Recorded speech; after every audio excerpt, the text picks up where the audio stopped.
Apply कर सकते हैं, इसमें प्रकाश डालेंगे, नाम उतना जाएगा।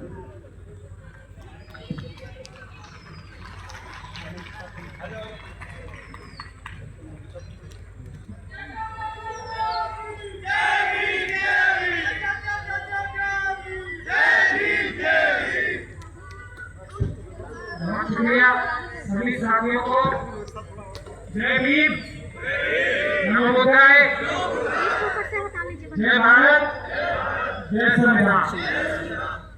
बहुत ही कम समय में अपनी बात रखने का अवसर मिला है, बहुत ही कम समय में अपनी बात रखूंगा, लेकिन महत्वपूर्ण बात कहना चाहता हूँ। साथियों से गुजारिश करूंगा मेरी बात को कृपया ध्यान से सुनो। अभी पूछो सबसे पहले सुप्रीम कोर्ट में चल रहा है, उसके बारे में मैं ये बताना चाहता हूँ कि मुझे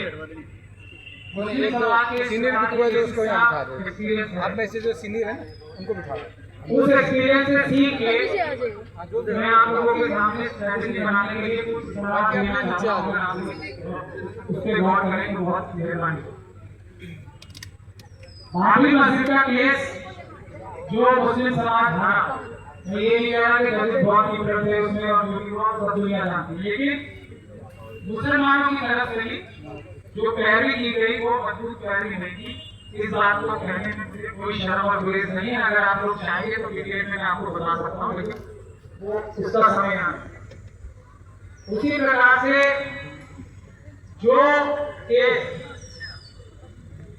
काशी का चल रहा वो भी ठीक तरीके से नहीं लड़ा गया। उसका नतीजा आप लोग देखेंगे कि वहां पे भी आज वही स्थिति है जो महाबोधि महाविहार में है।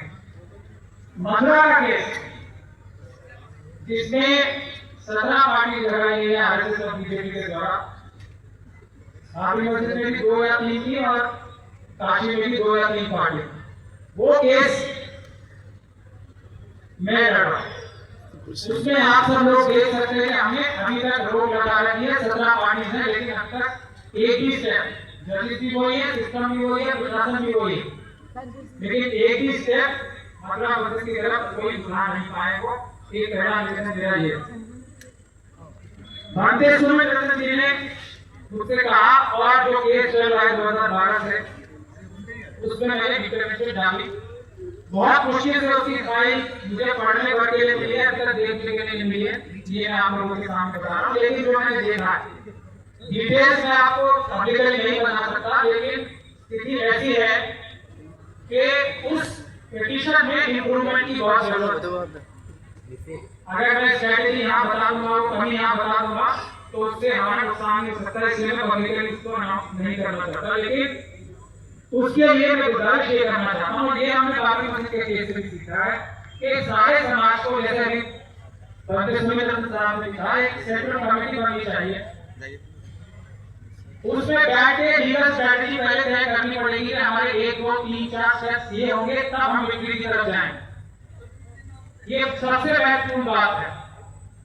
उस स्ट्रैटेजी को बनाने के लिए मैं गुजारिश करूंगा कि जल्दी से जल्दी, क्योंकि 29 जुलाई का जो टाइम हुआ है, ये भी काफी बहस है, मैं नहीं बहस करके 29 जुलाई की छुट्टी के लिए, क्योंकि सरकार, केंद्रीय सरकार ये स्टैंड लेना चाहती है और लिया भी उन्होंने स्टैंड कि हम इसकी जवाबदेही नहीं कर रहे, हमें टाइम दीजिए, लंबा टाइम दीजिए जवाबदेही करने का। तब मैंने ये याद दिलाया अदालत को कि इसी तरह की एक लिटिगेशन 1950 हो चुकी है, उस केस में भी सेंट्रल गवर्नमेंट ने कोई भी स्टैंड नहीं लिया था, बावजूद इसके कि उनको कई बार मौके मिले थे, कोई स्टैंड नहीं लिया। तो आज ये बहानेबाजी करके इस केस को डिले करना चाहते हैं, ये स्टैंड नहीं लेना चाहते। तो फिर उसके बाद उन्होंने बिहार के इलेक्शन का जो एडिशनल सॉलिसिटर जनरल साहब अकेले हुए थे, उन्होंने बिहार के इलेक्शन का भी आना ये, लेकिन कोर्ट ने उनकी एक ना सुनी। लेकिन इसमें यह है कि हमें इसी महीने में बैठे 29 जुलाई का वेट नहीं करना है, अपनी लीगल स्ट्रैटेजी पूरे समाज को तय करनी पड़ेगी, ये किसी एक व्यक्ति का विषय नहीं है, क्योंकि ये पूरे इंडिया के बुद्धिस्ट समाज के लोगों का विषय नहीं है, ये पूरे वर्ल्ड के बुद्धिस्ट समाज के लोगों का विषय है। तो इसमें कोई सेंट्रल कमेटी बननी चाहिए जो एक स्टैंड ले। पहली चीज तो हम कोर्ट में क्या करेंगे, वो हमारा यूनिफाइड होना चाहिए और वो जीतने की स्ट्रैटेजी बनाना चाहिए। किसी एक व्यक्ति ने अगर पिटीशन पहले डाल दी है तो पूरी तरीके से उसके ऊपर निर्भर होना मेरे ख्याल से बहुत नुकसान का सौदा होगा। ये बात हमें बाबरी मस्जिद से सीखी। मैं ये पूरी जिम्मेदारी के साथ कह रहा हूं। दूसरी महत्वपूर्ण बात यह है कि मैं बार-बार इस बात को कहता हूं, अगर कोई भी लड़ाई इस तरह की जीतनी है जो बहुजन समाज के लोगों की, तो वो 80% सड़क पे लड़ जाएगी और 20% अदालत। ये जो पीडी एक्ट है, एप्पल एक्ट जो है, इसका एक बहुत अच्छा सॉल्यूशन है जो आउट ऑफ कोर्ट भी है, वो बिहार में इलेक्शन बुद्धिस्ट समाज की जो 80 जनसंख्या है वो कभी गिनती उसकी नहीं की जाती है, अभी तक रिफ्लेक्ट नहीं होती है। वहां पे 1% के करीब बिहार में बुद्धिस्ट समाज की जनसंख्या बताई जाती है। लेकिन शेड्यूल कास्ट समाज की 2011 के सेंसस से 17% और मुस्लिम समाज भी 17% है। 2011 के सेंसस से अभी थोड़ी बहुत बढ़ रही होगी, ये 2011 के सेंसस से बता।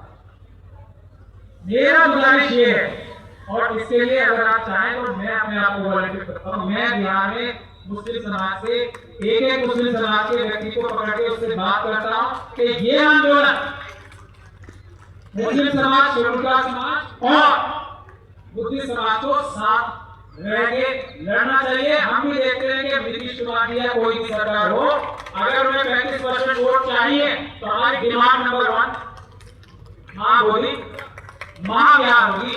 अगर आप लोग उचित समझे तो इस जो तरीका मैंने फॉर्मूला सुनाया है उसमें भी ध्यान दें।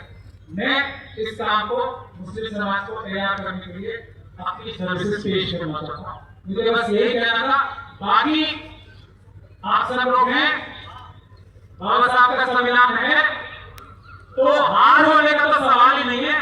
ये जीत का टाइम कम करने के लिए हम फॉर्मूला आपको बताना चाहते हैं। बहुत बहुत धन्यवाद। जय भीम, जय भारत, जय संविधान, नमो बुद्धाय, अस्सलाम वालेकुम। हो गया ठीक है पहचान मानव मानव।